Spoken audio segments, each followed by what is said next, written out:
الحمد لله رب العالمين أشهد أن لا إله إلا الله وحده لا شريك له وأشهد أن سيدنا ومولانا محمدا عبده ورسوله أما بعد فأعوذ بالله من الشيطان الرجيم بسم الله الرحمن الرحيم واذكر عبادنا إبراهيم وإسحاق ويعقوب أولي الأيدي والأبصار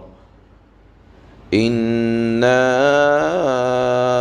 أخلصناهم بخالصة ذكر الدار وإنهم عندنا لمن المصطفين الأخيار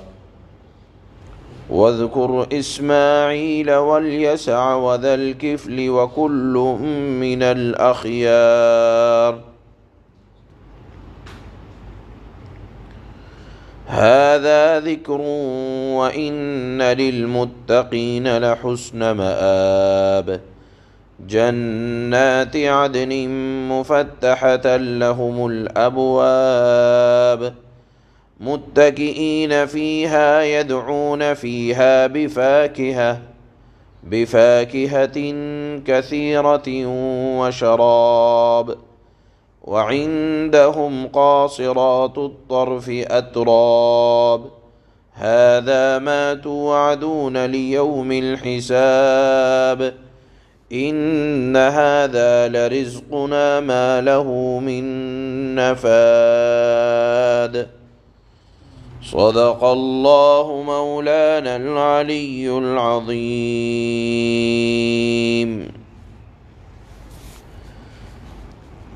اللہ کے نبی صلی اللہ علیہ وسلم کو اور صحابہ کو اور ایمان لانے والوں کو جو لوگ قولی یعنی زبان سے یا اپنے اعمال سے تکلیفیں پہنچاتے ہیں، اللہ نے ان لوگوں کے صبر کے لیے پہلے حضرت داؤد، پھر حضرت سلیمان، پھر حضرت ایوب علیہ السلام کے واقعات اور حالات سنائے کہ دیکھو جو لوگ بھی حق کہنے والے، حق سننے والے، حق بات کو پھیلانے والے ہوتے ہیں، انہیں ہر طرح کی پریشانیاں، مصیبتیں، تکلیف جھیلنی پڑتی ہیں، اور اللہ کے نیک بندے اس پر صبر و شکر سے کام لیتے ہیں۔ چنانچہ آج کی آیات میں بھی اللہ نے حضرت ابراہیم، حضرت اسحاق، حضرت یعقوب کی اس بات پر تعریف فرمائی ہے کہ دیکھو یہ تمام بزرگ پیغمبر، ان حضرات نے مشکلات میں زندگی گزاری اور پھر انہوں نے آخرت کے گھر کو اپنا اصلی گھر اختیار کیا، تو اللہ کے نزدیک ان کو ایک خاص قسم کا قرب حاصل ہوا۔ یہاں اللہ نے فرمایا کہ گھر اگر کوئی ہے تو وہ آخرت کا گھر ہے۔ دنیا کے گھر کو اللہ فرماتے ہیں کہ جو نیک بندے ہوئے انہوں نے دنیا میں رہنے کو کبھی اپنا گھر ہی نہیں سمجھا،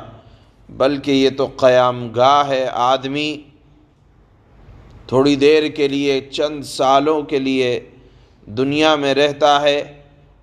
ان حضرات کو دنیا میں رہنے کی بہت زیادہ فکر نہیں تھی۔ اس دنیا میں رہ کر ان حضرات نے آخرت کے گھر، جو کہ ہمارا اصل رہنے کا گھر ہے، جہاں سے ہمیں جانا کدھر نہیں ہے، جہاں رہنا ہی رہنا ہے، آگے جانا ہی نہیں ہے، اللہ نے اس گھر کو اصل گھر قرار دیا اور اس کے ویران اور اجڑ جانے کو اصل برباد ہونا قرار دیا، اور فرمایا کہ جو عقل والے لوگ ہوتے ہیں وہ اس گھر کو آباد کرنے کی فکر کرتے ہیں، جس طرح حضرت ابراہیم، حضرت اسماعیل، حضرت اسحاق، حضرت ذوالکفل، حضرت یسع نے فرمائی۔ یہ دونوں آخر کے جو حضرات پیغمبروں کے نام ذکر فرمائے، اللہ نے بس ان کے بارے میں اتنا ہی فرمایا کہ حضرت یسع، حضرت ذوالکفل پیغمبروں میں ان کا شمار فرمایا ہے۔ بہت زیادہ ان کے بارے میں نہ تو قرآن میں کوئی تفصیل ملتی، بعض احادیث کی سے یہ رہنمائی ملتی ہے کہ حضرت یسع حضرت الیاس کے چچا زاد بھائی تھے، اور حضرت ذوالکفل کا بھی ذکر قرآن میں صرف 2 جگہ آیا ہے، ایک تو سورہ انبیاء میں 17ویں پارے میں، اور دوسرا ذکر سورہ صاد میں آیا ہے۔ قرآن میں بہت زیادہ صراحت نہیں ملتی، بس اتنی بات ملتی ہے کہ حضرت ذوالکفل بھی یہ اللہ کے منتخب پیغمبروں میں سے تھے، بزرگوں میں سے تھے، اور ان کو بھی اللہ نے پیغمبری سے نوازا تھا۔ اللہ نے ان حضرات کا ذکر کرنے کے بعد ارشاد فرمایا کہ دیکھو یہ اللہ کے نیک بندوں کا ذکر ہے، اور ان لوگوں کا ذکر ہے جنہوں نے اپنے اصل گھر کو تیار کرنے کی جن کی فکر رہا کرتی تھی، ان لوگوں کے لیے اللہ کی طرف سے بہت زیادہ خاص اہتمام ہوگا کہ آرام گاہ ان کی جنت میں بڑی عمدہ ہوگی، کھانے پینے کا بہترین انتظام ہوگا، خدمت کے لیے بہترین خدام سلیقے کے ساتھ ان کی خدمت کریں گے، اور اللہ ان کے پاس عفیفہ، پاک دامن، نیچی نگاہیں رکھنے والی، محبت کرنے والی حوروں سے اللہ پاک ان کی خدمت کروائیں گے جو کہ ہم عمر ہوں گی ان کی۔ اللہ نے ان کے بھی حالات، یعنی اہل تقوی کو آخرت میں کس اعتبار کا اللہ کی طرف سے عزت ہوگی، اس کو آج کی آیات میں اللہ نے بیان فرمایا، اور فرمایا کہ دیکھو جتنے پیغمبر نیک بزرگ گزرے ہیں سب کے اوپر حالات آئے، اور سب کا ایک بنیادی مشن رہا کہ حالات آنے پر صبر سے تمام پیغمبروں نے کام لیا۔ اس کا نتیجہ یہ ہوگا کہ آخرت میں ان تمام لوگوں کی عزت افزائی ہوگی۔ معلوم یہ ہوا کہ حالات آنے پر ہمیشہ صابر و شاکر رہے آدمی، اور دنیا میں اگر پریشانیاں آ رہی ہیں تو بہت تھوڑے دن کے لیے ہیں۔ جیسے مسافر اگر کہیں سفر پہ جاتا ہے، کوئی تکلیف آ جائے، کوئی پریشانی آ جائے تو سمجھتا ہے کہ چند دنوں کے لیے ہے، میں اپنے وطن میں جاؤں گا تو یہ حالات نہیں ہوں گے۔ اسی طرح اگر دنیا میں ہمارے اوپر کبھی کوئی تکلیف آ جائے تو یہ سمجھنا چاہیے کہ یہ کوئی ہمیشہ رہنے کی جگہ نہیں ہے، چند دنوں کے لیے اللہ نے زندگی گزارنے کے لیے بھیجا ہے۔ گھر اگر کوئی ہے تو وہ آخرت کا گھر ہے، جس کی نعمتیں یہ ہوں گی جو یہاں اللہ پاک ذکر فرما رہے ہیں۔ اللہ فرماتے ہیں وَاذْكُرْ عِبَادَنَا إِبْرَاهِيمَ وَإِسْحَاقَ وَيَعْقُوبَ أُولِي الْأَيْدِي وَالْأَبْصَارِ، اور ہمارے بندوں ابراہیم، اسحاق اور یعقوب کو یاد کرو جو نیک عمل کرنے والے ہاتھ اور دیکھنے والی آنکھیں رکھتے تھے، یعنی ان کے ہاتھ سے خیر کے کام ہوتے تھے، ان کی نگاہیں اچھی چیزیں دیکھتی تھیں اور ان سے عبرت حاصل کرتی تھیں۔ إِنَّا